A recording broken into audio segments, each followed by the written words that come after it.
Hello everyone. I just realized that I never really made a proper introduction video, and there's a lot of new friends I'm seeing here. So here goes. My name is Ferdy Talan. I was born and raised in Jakarta, Indonesia. Started playing the instrument when I was 4, first with the electone at Yamaha, and then switched to piano at the Yayasan Pendidikan Musik, and ended up briefly at Manhattan School of Music before I joined New York Theater Ballet, performing, touring, music directing for them until sometime around 2010. I wasn't born a prodigy and didn't come from a musical family.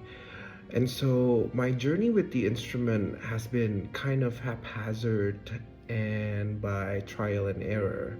And it wasn't until 2012 when I met Professor Zitta Zohar that my relationship with the instrument started to change under her mentorship. Joy practicing started during the pandemic when we were made to rethink our lives as a platform to share my love for classical music and what I have learned about the piano so far.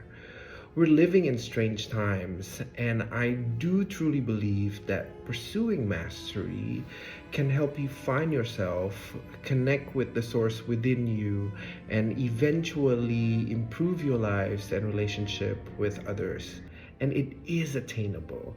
Trust me, this is coming from someone who always used to get the very musical but not enough technique feedback.